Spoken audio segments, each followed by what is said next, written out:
Prabowo aja.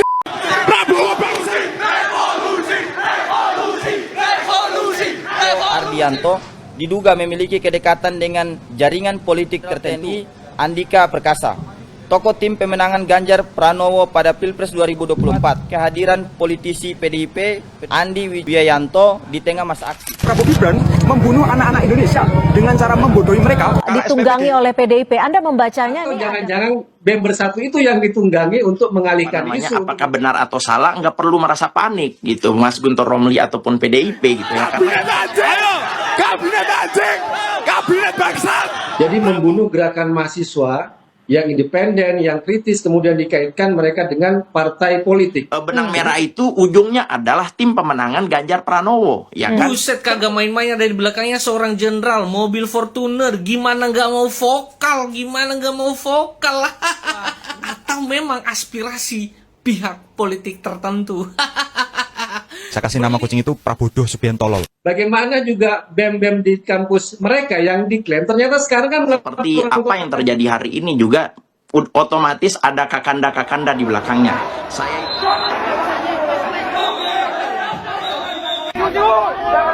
Itu adalah cara-cara yang bisa mengarah kepada tindakan-tindakan anti demokrasi dan anti dialog. Anda pro demokrasi atau tidak? Kalau Anda pro demokrasi, ayo kita dialog.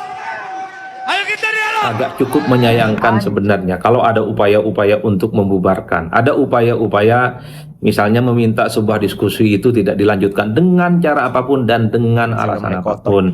Kabinet anjing, kabinet bangsat, Prabowo anjing, Prabowo bangsat. Bisa nggak dia reply, sorry Pak Presiden saya nggak suka sama Anda, jadi saya nggak akan datang. Nggak mungkin, dipanggil Pak Prabowo juga pasti datang. Besok dimintain jadi wamen, Mau. berhenti jadi haters hari itu juga. Langsung.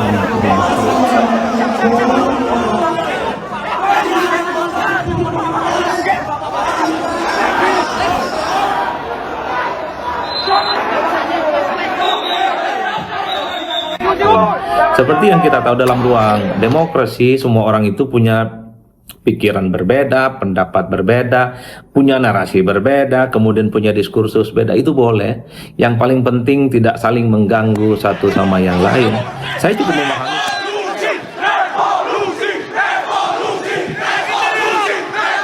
Anjay, ini parah ini. Mahasiswa Universitas Besar, Universitas Gajah Mada, Budiman Sujatmiko adalah pengkhianat reformasi. UGM Tio Ardianto diprotes oleh komunitas mahasiswa peduli demokrasi yang menuntut Tio untuk tidak lagi mengatasnamakan mahasiswa UGM dalam forum-forum publik di berbagai daerah. Mereka menegaskan bahwa membicarakan Pancasila itu adalah perilaku-perilaku yang tidak bermoral dan tidak beradab. Ini bagi saya sangat malu, jujur, sangat malu. Kenapa? SPPG sejatinya adalah satuan penjilat Prabowo Gibran. Saya kasih nama kucing itu. SPPG ini satuan penjilat Prabowo Gibran. Menurut gua, silakan bantah saya dengan data faktual, bukan dengan emosi. Karena jika enggak, Anda tidak lebih baik dari sampah demokrasi yang teriak penjilat. Padahal penjilat pada kakanda. Teriak buzzer. Padahal buzzer dari uang yang gak jelas arahnya. Kita diskusi. Ada yang mau dibicarakan? Jujur sebagai salah satu alumni UGM, aku isin tenancah melihat kelakuan teman-teman mahasiswa UGM semalam. Beberapa hari terakhir, publik disuguhi dua peristiwa yang mengundang tanda tanya. Di satu sisi, muncul polemik pembubaran diskusi di UGM yang menghadirkan tiga pejabat, Budiman Sujatmiko, Nusron Wahid, dan Sudaryono oleh mahasiswa. Di sisi lain, muncul pernyataan aliansi BEM Bersatu yang mempertanyakan independensi sebagian gerakan mahasiswa yang belakangan menjadi sorotan. Awalnya ini terlihat seperti gelombang protes mahasiswa yang marah terhadap pemerintah, sesuatu yang sebenarnya wajar dalam demokrasi.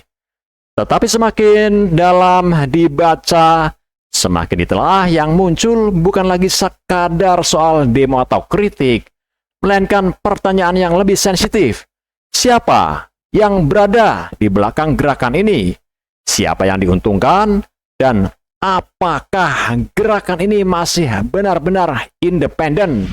Ketua BEM UGM Tio Ardianto diprotes oleh komunitas mahasiswa peduli demokrasi yang menuntut Tio untuk tidak lagi mengatasnamakan mahasiswa UGM dalam forum-forum publik di berbagai daerah. Mereka menegaskan bahwa Tio masa jabatannya sudah berakhir tahun 2025 kemarin, sehingga posisi kelembagaannya berubah dan dinilai tidak punya landasan bicara mengatasnamakan seluruh mahasiswa UGM. Aksi ini digelar massa di Bundaran UGM, dipimpin oleh Noel Gaston selaku Ketua Kompas Demokrasi yang mempersoalkan legitimasi Tio karena menurut mereka kewenangan seorang ketua BEM untuk bicara atas nama mahasiswa itu diperoleh lewat pemilihan mahasiswa dan pengesahan Kongres Keluarga Mahasiswa UGM. Jadi yang dipermasalahkan ini bukan kritiknya, tapi soal masih pantas atau tidaknya Tio mewakili nama kampus. Tio Ardianto diduga memiliki kedekatan dengan jaringan politik tertentu.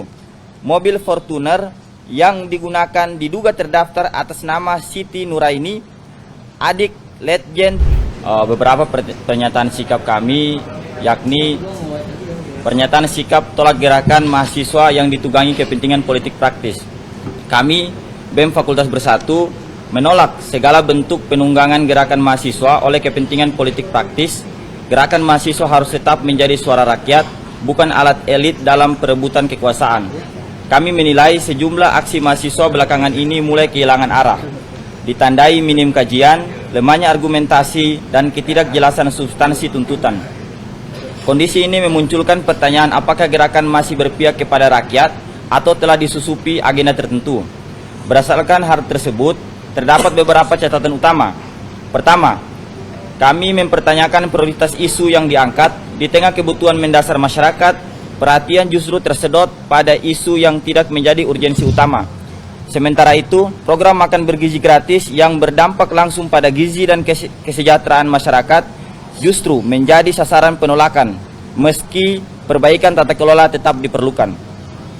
Gerakan ini, kedua, kami melihat indikasi kuat keterlibatan aktor politik praktis dalam gerakan ini. Salah satu pimpinan aksi, Tio Ardianto, diduga memiliki kedekatan dengan jaringan politik tertentu. Mobil Fortuner yang digunakan diduga terdaftar atas nama Siti Nuraini, adik Letjen TNI Purnawirawan Setio Sularso, yang merupakan besan Jenderal TNI Andika Perkasa, tokoh tim pemenangan Ganjar Pranowo pada Pilpres 2024. Dugaan ini diperkuat kehadiran politisi PDIP Perjuangan Andi Wijayanto di tengah masa aksi. Keterkaitan tersebut juga diperkuat oleh kehadiran Tio Ardianto dalam dialog nasional kebangsaan yang akan dilaksanakan di Bandung pada tanggal 18 Juni 2026 mendatang, bersama dengan sejumlah tokoh seperti Said Didu, Roy Suryo, Refli Harun, dan Dr. Tifa dalam forum yang sama. Legend TNI Setio Sularso juga tercatat hadir, menunjukkan adanya jejaring yang patut dicermati. Ketiga, kami menolak narasi krisis yang tidak berbasis data utuh karena berpotensi mengalihkan fokus publik dari agenda penting, termasuk pemberantasan korupsi. Budiman Sujatmiko adalah pengkhianat reformator. Pengkhianat reformator. Pertanyaannya, kenapa banyak orang yang merasa pintar di luar sana? Karena mereka pengamat. Dan pengamat selalu lebih pintar dari pemain bola, kan gitu. Ya kalau kamu merasa pintar menjadi pemain bolanya, kenapa nggak kamu saja yang ini? Oh iya, saya nggak dipilih gitu. Ya atau karena kamu nggak berharap dipilih. Berharap dipilih, nggak dipilih jadi haters, kan gitu polanya. Oh itu bahaya sih. Iya kan? Tapi yang haters ini besok dapat surat undangan presiden ke istana. Mau tahu saya, bisa nggak dia reply? Sorry Pak Presiden, saya nggak suka sama Anda, jadi saya nggak akan datang. Nggak mungkin. Dipanggil Pak Prabowo juga pasti datang. Besok dimintain jadi wamen, mau berhenti jadi haters hari itu juga. Langsung berubah 360 derajat. 180 derajat. Iya, kan itu poinnya.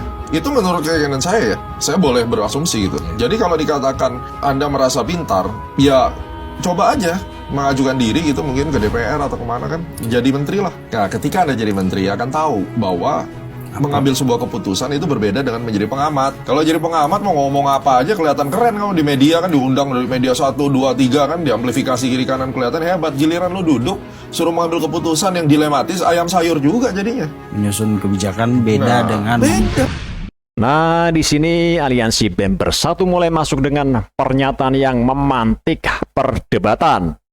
Mereka menyoroti keterkaitan Tio dengan lingkaran Letnan Jenderal TNI Purnawirawan Setio Sularso yang dikaitkan dengan keluarga Andika Perkasa, serta irisan dengan sejumlah figur dan jaringan politik yang dalam pembacaan publik kerap dikaitkan dengan PDIP. Tentu relasi dengan tokoh politik bukan persoalan, tapi sorotan muncul ketika pola ini beriringan dengan pembubaran diskusi, penolakan dialog, dan narasi yang konsisten menempatkan pemerintah sebagai pihak yang disalahkan. Di titik ini yang dipersoalkan bukan lagi sekadar aksi, tetapi arah dan konsistensi gerakan itu sendiri. Anda membacanya jadi apa tudingan yang dilakukan oleh BEM Bersatu ini terhadap Tio yang diduga ditunggangi oleh PDIP? Anda membacanya ini ada peta seperti apa ketika tudingan ini muncul? Ya, itu merupakan upaya untuk melakukan pembunuhan karakter bahwa apa yang dilakukan oleh Tio itu tidak independen tapi ditunggangi oleh partai politik. Jadi tujuannya sebenarnya ke arah sana. Jadi membunuh gerakan mahasiswa yang independen, yang kritis, kemudian dikaitkan mereka dengan partai politik. Begitu kalau saya melihat. Oke. Tapi kita juga membaca bagaimana juga BEM-BEM di kampus mereka yang diklaim ternyata sekarang kan melakukan klarifikasi, bantahan dari UNAS, dari UNJ, dari BSI, dari mana-mana menganggap bahwa mereka tidak pernah mengirimkan perwakilan ke BEM Bersatu.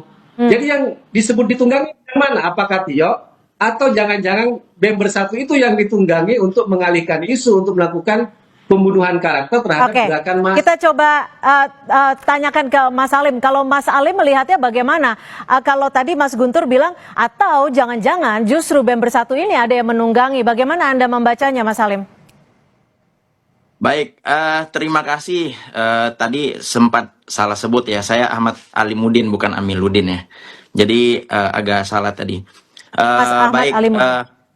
iya, terkait dengan apa yang terjadi hari ini, sebetulnya bahkan pohon atau buah jatuh dari pohon itu pun tentu ada andil Tuhan di situ ya kan. Sama seperti apa yang terjadi hari ini juga otomatis ada kakanda-kakanda di belakangnya. Saya itu mantan koordinator BEM Nusantara dan saya tahu betul bagaimana gerakan mahasiswa.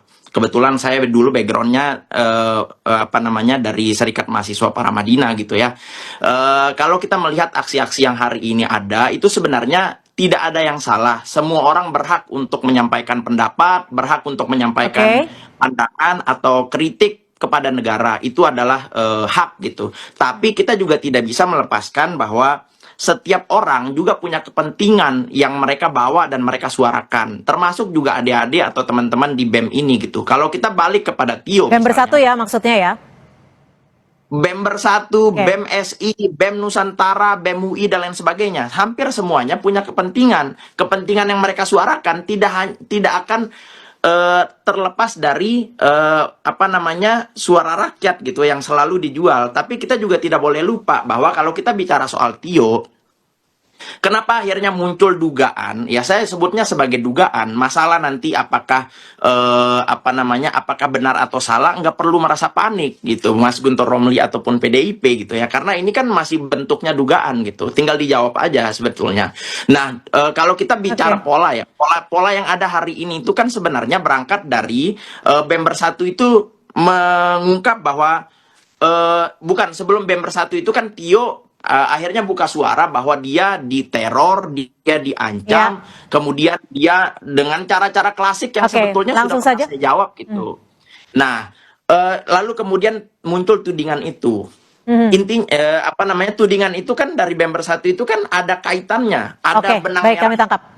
Kemudian benang merah itu ujungnya adalah tim pemenangan Ganjar Pranowo, ya kan? Terus yang ketiga, nanti ini besok kalau nggak salah ada satu dialog yang akan diadakan di Bandung, dan di situ Purnawirawan Jenderal ya yang disebutkan oleh si BEM Bersatu juga hadir di situ. Itu kan benang merah yang sebenarnya polanya sama.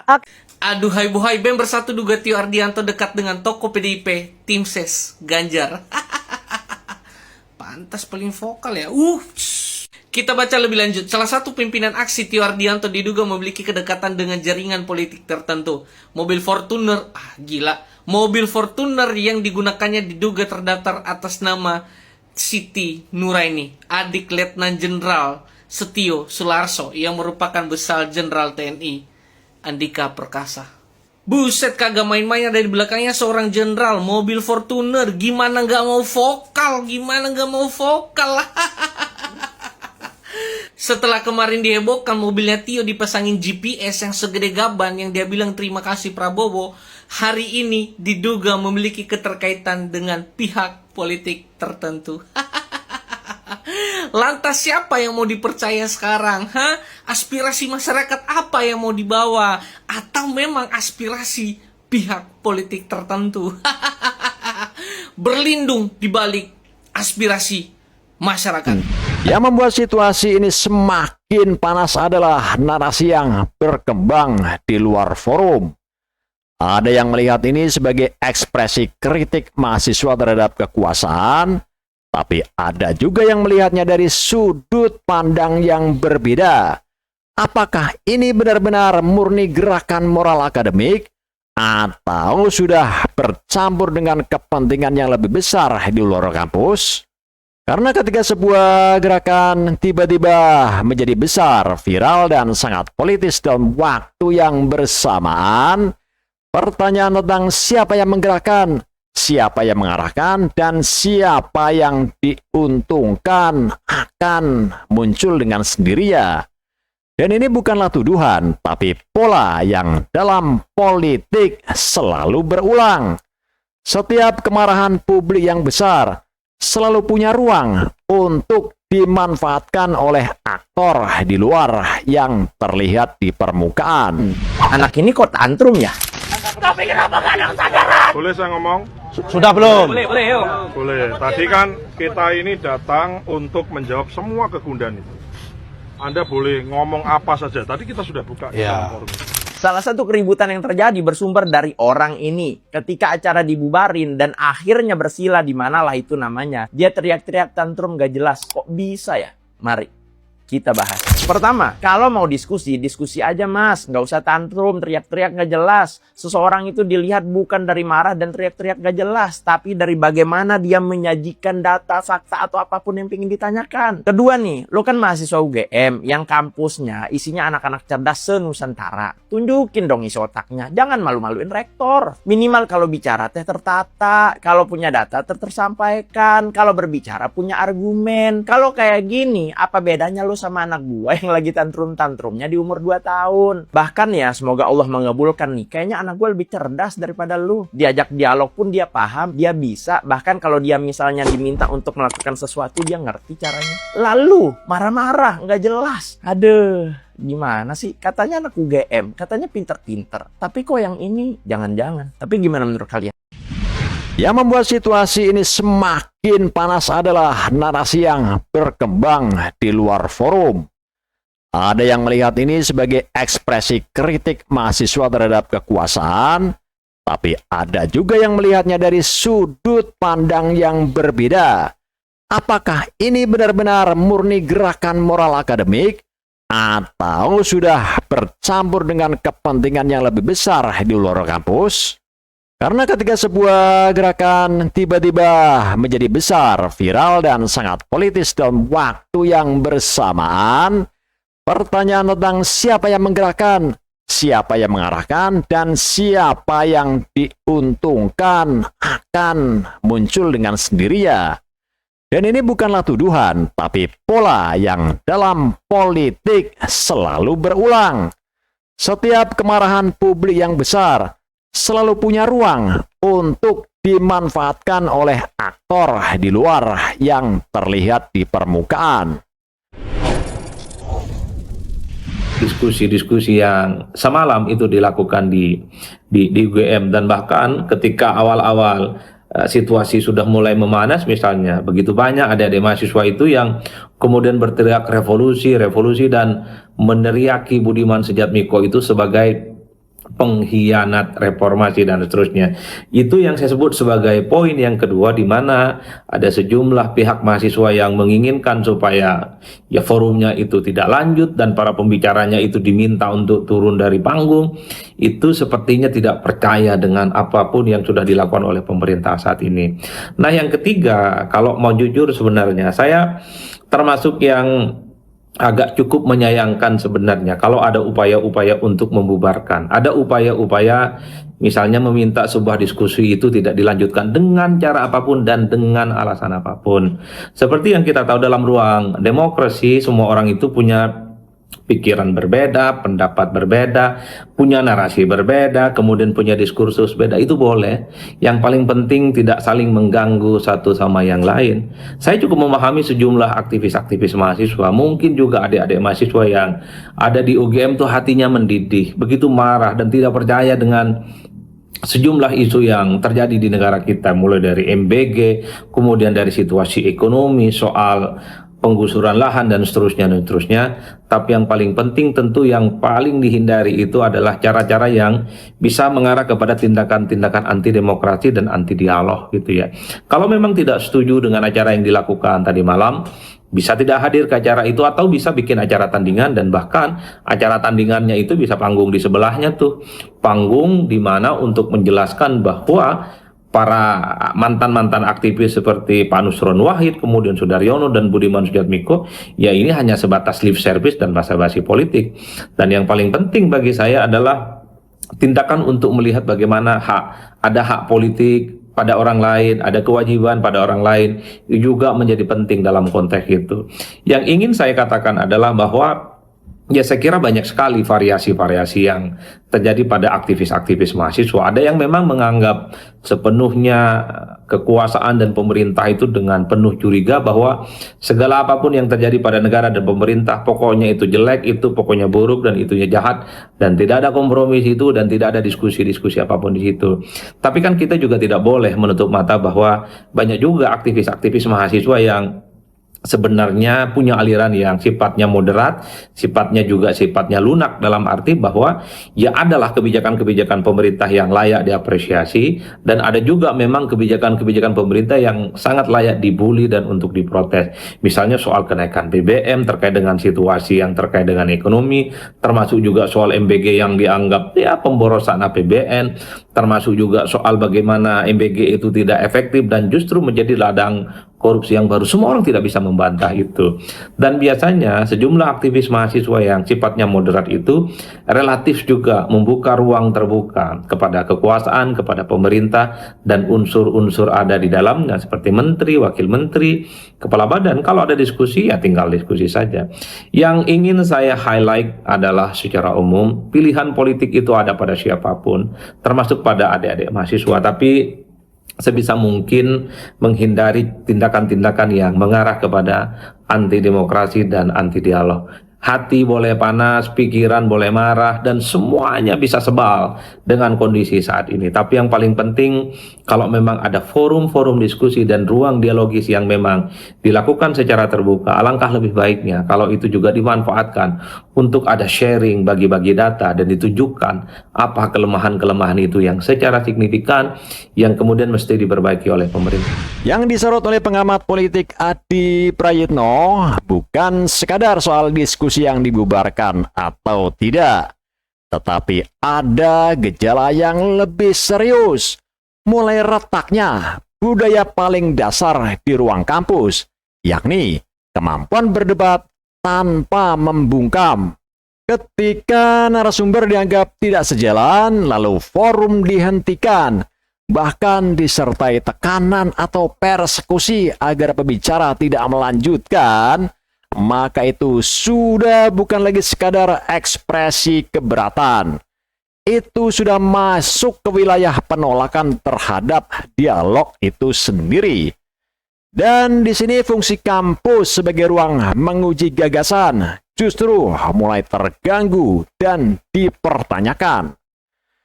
Dalam logika demokrasi yang sehat, perbedaan pandangan tidak pernah selesai dengan pembatalan forum. Justru, kalau ada yang dianggap keliru, Disitulah ruang paling terbuka untuk membongkarnya lewat adu argumen, bukan lewat tekanan atau penghentian paksa, apalagi persekusi. Karena itu yang dipersoalkan Adi bukanlah sekadar insiden tunggal, tapi pola yang mulai terlihat. Apakah kampus masih menjadi ruang pertarungan gagasan yang hidup, atau bergeser perlahan menjadi ruang yang hanya menerima suara yang dianggap aman? Loh, lihat yang saya gusur siapa? Loh, sebentar. Justru saya menyampaikan faktanya. Yang saya gusur siapa? Kalau nggak nonton gak usah jawab. Berarti Mereka punya rumah. Berarti gini loh. Makanya kok memaksakan sekarang Inflasi pangan di Papua itu 5 sekian persen, lebih tinggi daripada inflasi nasional. Pak bilang solusi. Saya kasih solusi. Itu solusi. Makanya gini. Sekarang gini, maksud saya mengundang Anda koordinatornya. Bukan Kita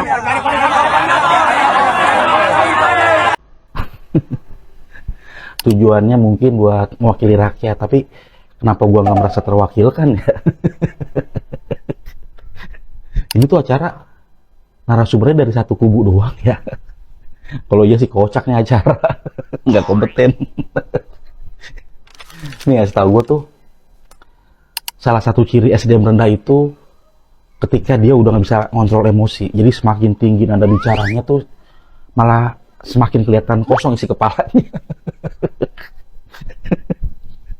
Aduh, ironi banget sih. Kampus yang harusnya jadi tempat belajar untuk berpikir malah jadi kayak nontonin orang marah-marah di sosmed. Ya meskipun kalau diskusinya berjalan lancar juga gak akan ngerubah apa-apa sih. Sudah terlalu bebal pemerintahan ini. Aduh, sayang banget isunya tuh tenggelam sama dramanya. Yang viral bukan gagasannya malah keributannya. Bukan kemenangan ide, malah yang ada cuman kebisingan. Ada aja celah buat meruntuhkan perjuangan. Ini kalau gini kan pemerintah merasa baik-baik aja dan nggak merasa bersalah.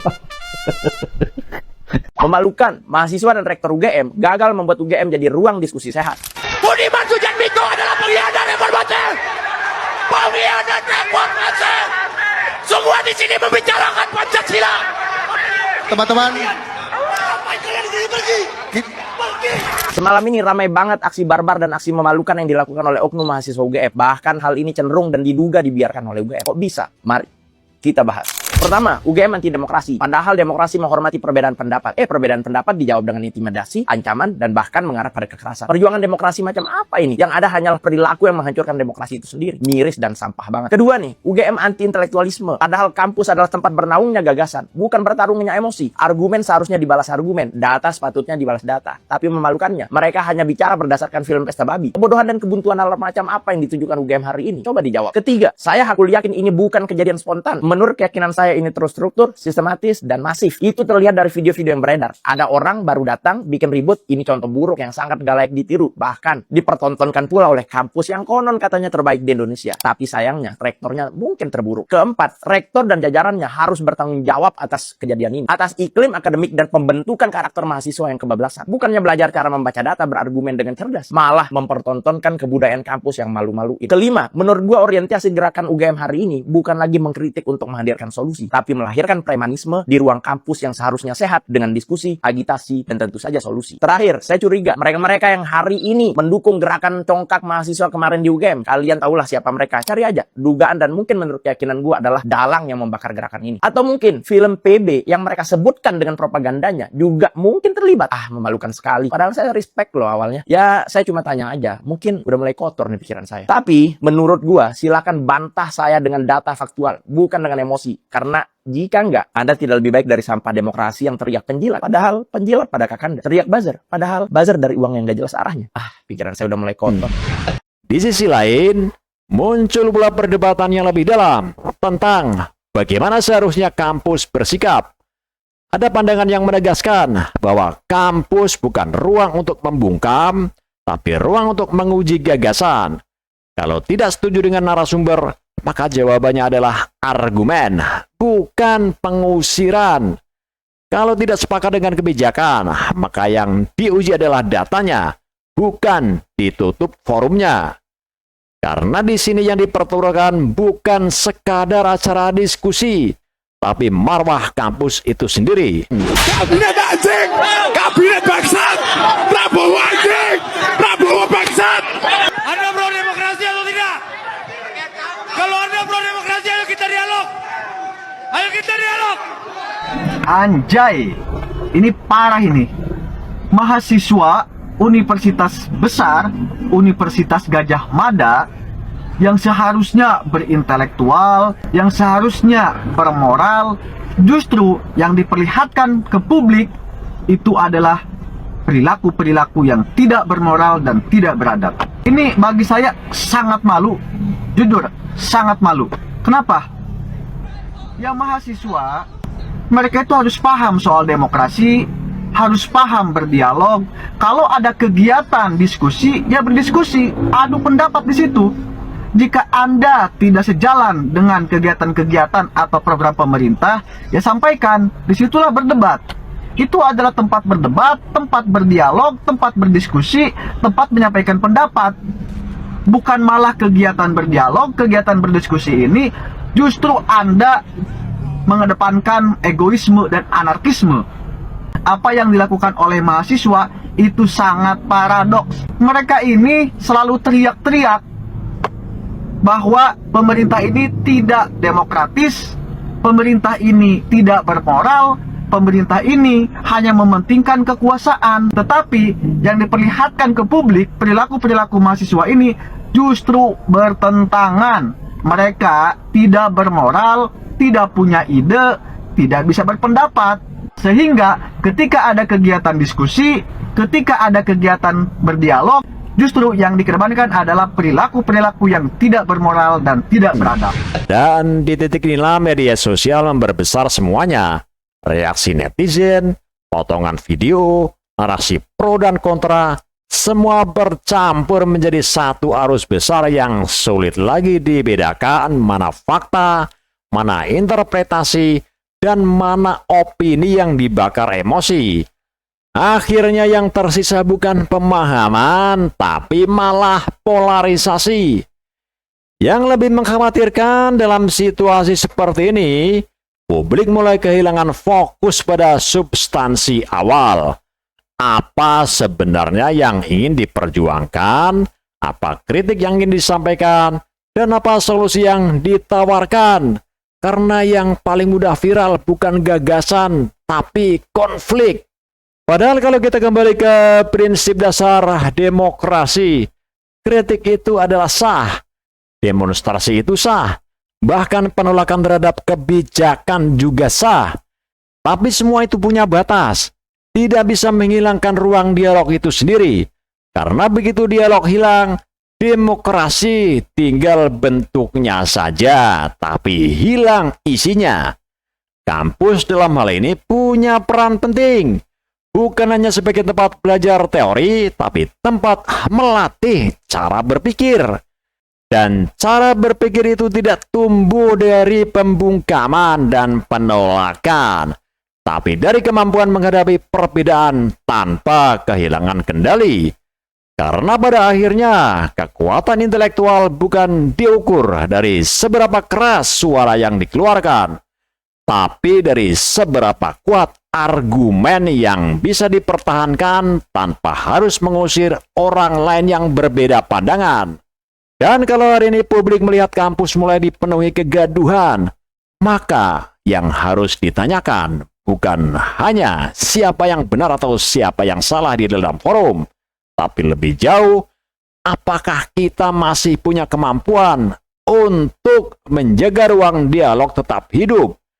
Atau kita sudah mulai terbiasa menyelesaikan perbedaan dengan cara yang justru mematikan dialog itu sendiri? Karena begitu hal itu yang terjadi, yang runtuh bukannya satu acara diskusi, tapi perlahan dan pasti tradisi intelektual itu sendiri ikut terkikis tanpa kita sadari.